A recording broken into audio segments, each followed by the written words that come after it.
We are now 3 weeks away from the official start to spring, but for many Americans, it already feels like summer.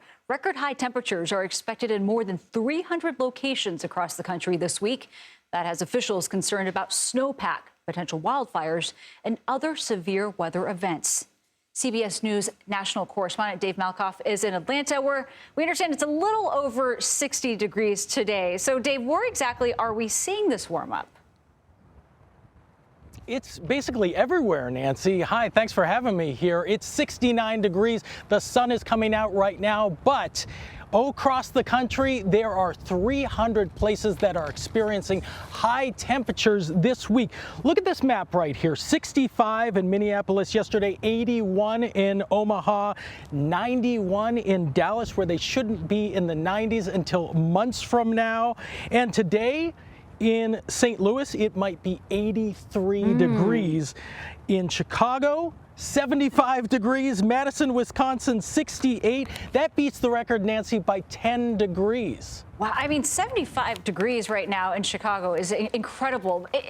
I'm sure it's welcome in so many different communities. It is winter, but I'm sure it's welcome for so many people. But at the same time, California's snowpack is lower than it should be at this time of year. So what is the impact of this warm weather?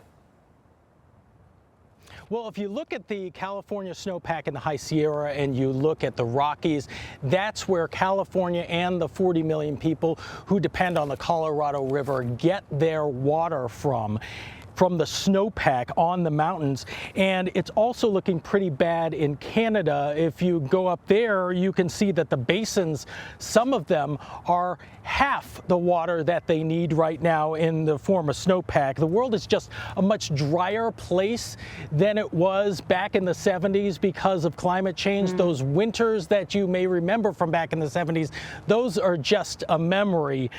They just get less snow. There are actually 64% of American cities that get less snow right now, and it only makes the mega drought worse, and that creates more fuels for wildfires. And on top of all this, Dave, we are also monitoring possible tornadoes in the Midwest, which seems unusual for this time of year. It's pretty early to be experiencing that, right? Yeah, the Midwest, that shouldn't be Tornado Alley, and this shouldn't be a tornado time of the year.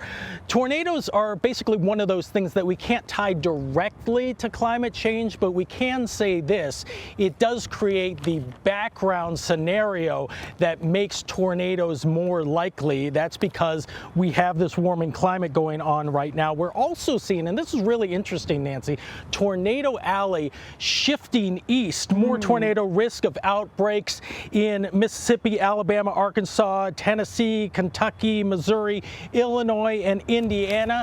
So if tornado survivor Dorothy Gale were here, she would probably say, we're not in Kansas as much as we were before. A very good point. I grew up in Oklahoma, so I know Tornado Alley well. I'm curious, though, is this the new normal? Are we just going to keep talking about these shifts as climate change worsens?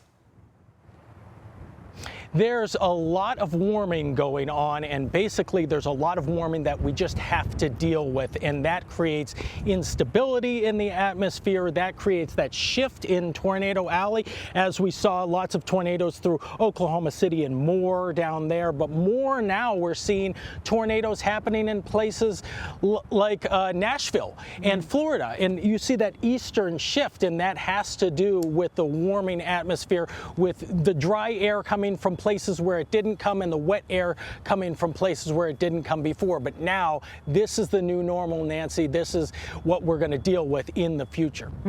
Dave Malkoff, thank you very much.